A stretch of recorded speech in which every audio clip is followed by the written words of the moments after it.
You see, I think there's something which we've just utterly lost the dream of what it is we're seeking to do here on this earth. And there is a huge call now for leaders. And the way we think of leaders at Embacombe is to say a leader is someone who is brave enough to act on what they know to be right. That is such an unusual circumstance that they immediately become a leader. They become so profoundly inspiring because of the courage which they demonstrate and they give to us.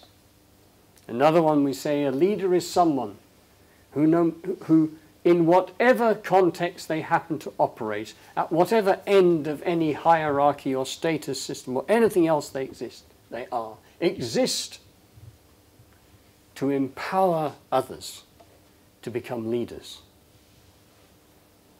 A leader is someone who, in whatever context they operate, seeks to empower others to become a leader.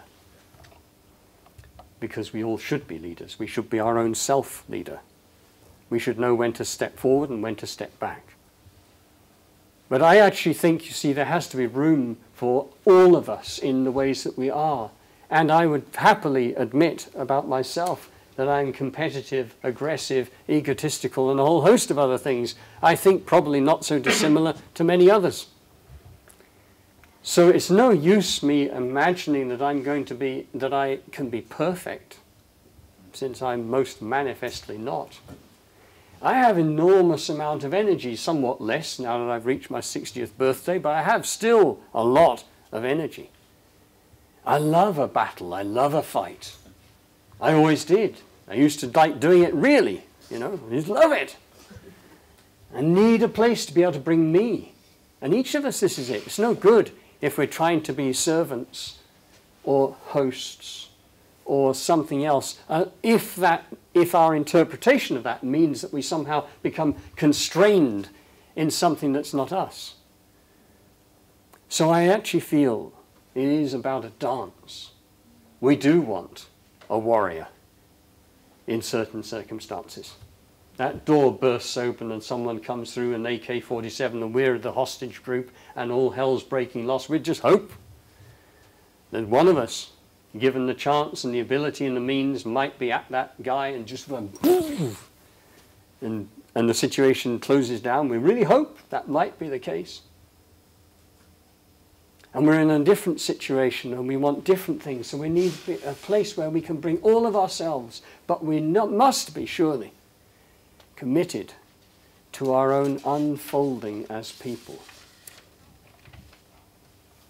So that is something that we insist on in our own people at Embacombe, is that since we consider everybody in that organisation to be a leader, we ask them to commit really powerfully to a journey of their own unfolding, their own development. And for that reason we have I suppose you could call him a psychotherapist, coach, mentor, who visits us twice every month now, working with every person in that group as we unfold ourselves. And we're all going through different things. For some of us, it is a journey of trying to realize that me is not the center of the universe. For other ones, it might be a journey of saying, I actually do have the right to live and exist. For some of us, it's all different. We're just human beings trying to work all these things out. So we need something which is about our own personal unfolding as leaders, but also something that's powerfully about doing, action.